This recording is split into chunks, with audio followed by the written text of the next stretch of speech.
D'abord, merci à Xavier, merci à Hervé Matt, côté Poste, côté ESSEC, pour cette belle journée et puis tout le travail que vous faites ensemble sur ces beaux sujets, avec en plus un clin d'œil personnel. Comme tout à l'heure, j'irai chercher mon diplôme Executive Management Général de l'ESSEC. Je pense que Poste et ESSEC, ça va bien ensemble. Voilà, je veux surtout vous féliciter pour la qualité des intervenants. J'ai été frappé, c'est par la large couverture des secteurs et de voir combien ce sujet touchait tout le monde. Un vœu en cette fin de journée, c'est que cette journée ait répondu à votre attente, au sens où ce que vous avez entendu puisse vous être utile.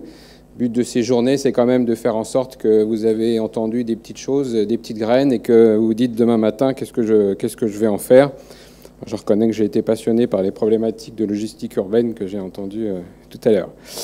Et puis, une journée qui rend optimiste, je trouve, avec l'envie, des acteurs passionnés, engagés, la richesse des actions. Et plus précisément, me dire que ce sujet sur l'innovation, l'efficacité et le service public, il y a quelques années, on ne l'aurait pas attrapé comme ça. Et je pense que ça fait plaisir pour moi, par exemple, qui suis engagé depuis quelques années dans le service public, de voir que finalement, innovation, efficacité, service public, aujourd'hui, on peut les mettre ensemble et ça fait sens. Surtout dans notre pays où on n'arrête pas de dire qu'on ne sait pas se réformer, on ne sait pas s'adapter, on est en train de mourir sur pied. Moi, je crois que quand on entend tout ce qu'on a entendu, ça donne confiance. Et quand humblement, quand je vois ce qu'on réussit à faire à la Poste, je me dis, il n'y a pas de fatalité. J'aime bien dire la Poste, c'est une petite France, il y a 300 000 personnes sur l'ensemble du territoire. Finalement, le travail qu'on a pu conduire avec l'ensemble des postiers montre qu'il n'y a pas de fatalité. On peut entièrement réinventer en fait la façon de rendre le service. Vous avez entendu pour la partie courrier, pour la partie commerce électronique. La banque postale, c'est d'essayer de devenir une alterbanque, une banque pas comme les autres.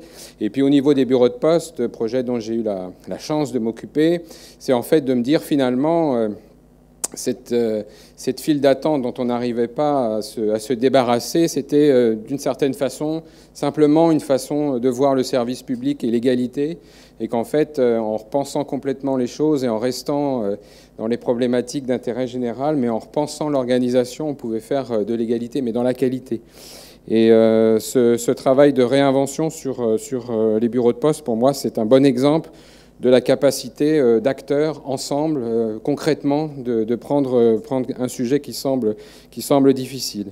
Alors, aussi optimiste par les mots qui ont résonné pendant cette journée autour du développement responsable, de la solidarité, des valeurs sociales, de l'innovation sociétale, de l'engagement citoyen, de l'économie sociale. On a le Ashoka qui est très présent en ce moment, même si naturellement, ou peut-être à cause d'ailleurs, on ne doit pas oublier cette toile de fond sur les tensions, la mondialisation ou la rareté des ressources. Mais je crois qu'on a incontestablement, on a la chance de vivre un moment où il y a une profonde prise de conscience, avec des engagements forts, que ce soit du président, de l'État, d'acteurs de la société civile ou des médias, sur tous ces sujets donc du développement responsable. Enfin, dire les mots que j'ai retenus de cette journée, pris sur les tables rondes, pour plus d'efficacité et mieux vivre ensemble. Alors j'ai entendu beaucoup tout ce qui touche en termes de démarche gagnante, l'écoute.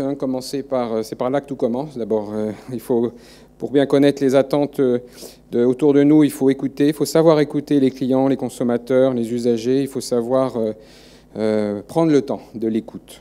Deuxième mot et moment fort, c'est tout ce qui va être, une fois que j'ai une meilleure connaissance des attentes, la construction du service. Et cette construction du service, aujourd'hui, c'est ça aussi qui est intéressant, c'est de la co-construction. C'est-à-dire de faire, en fait, avec les équipes, de faire avec les agents, de faire autour de nous, d'ouvrir, de faire de l'open innovation. On n'est plus dans des moments où ça descend du haut vers le bas. On est en co-construction, là aussi on écoute, en faisant confiance autour de nous. Souvent les réponses sont pas très loin. Il faut savoir aussi mesurer, il faut savoir évaluer. Alors c'est vrai que dans le cadre des projets qu'on peut conduire à la Poste, on est très attentif à la mise en place évidemment de baromètres pour avoir la qualité perçue, mais aussi tout ce qui concerne la qualité réalisée. Par exemple, pour vous donner un chiffre, sur les bureaux de poste, sur les 2000 plus gros bureaux de poste, chaque année, j'ai 60 000 visites mystères qui me permettent de savoir comment ça se passe tout au long de parcours clients assez complets. Voilà. Et autre mot important, c'est du coup, par rapport donc, j'ai écouté, j'ai co-construit avec les agents, je mesure où j'en suis et où, par rapport à l'objectif, mais évidemment, il faut avoir défini l'objectif pour savoir où je suis par rapport à l'objectif. Et donc ensuite, c'est là où tout commence, c'est être innovant dans l'approche et dans la façon de construire tout ça. Et c'est vrai que là, c'était vraiment l'objet de ces tables rondes avec ces différentes formes d'innovation, partenariat public-privé, le rôle des sociétaires, la mutualisation, l'écotaxe, ou alors le monopole avec l'établissement français du sang, repenser complètement la logistique urbaine, jouer dans la ville, accompagner, comment accompagner les Français dans le tout numérique, et aussi d'ailleurs les plus fragiles. Et là aussi, c'est un exercice que je crois vous avez pu voir ce matin avec les facteurs aussi, pour essayer d'accompagner la société française dans les grands changements. Au cœur de cette démarche, moi j'ai une conviction, c'est que finalement ce qui va faire la différence, ça va être l'attitude et le comportement des agents. Et à la Poste, on a un grand chantier d'accompagnement du changement qui s'appelle Esprit de service. Et en fait, tout l'enjeu, c'est de faire qu'en termes de management, en termes de formation, en termes de reconnaissance, on puisse travailler sur comment inciter, accompagner, reconnaître les agents au travers de grandes familles d'attitudes, de services. Et on retrouvera des mots qui me sont chers. D'abord, les familles autour de l'accueil, d'être disponible. Et ça marche à la fois en tant qu'agent avec le client, mais manager avec son équipe. Être dans des familles d'accueil, d'écoute et d'efficacité.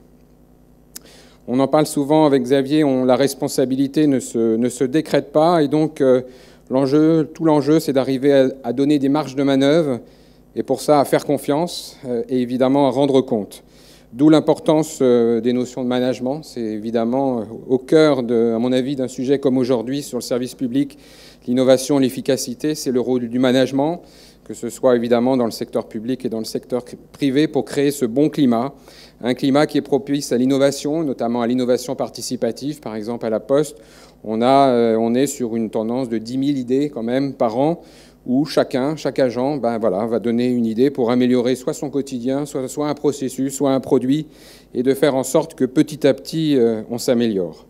J'ai beaucoup aimé tout l'enjeu, tout le débat sur comment on trouve le chemin entre la standardisation et puis laisser la place à l'innovation. C'est comme ça qu'on gagne en efficacité globale. Ça, c'est un vrai beau sujet, effectivement, bien travaillé, je crois, aujourd'hui.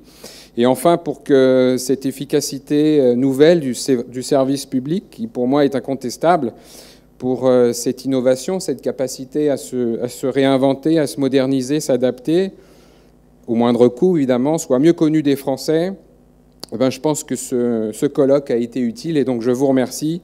Je compte sur chacune et chacun d'entre vous pour porter ce que vous avez entendu et qui vous a plu. Et donc, je vous remercie tous pour votre participation. Merci.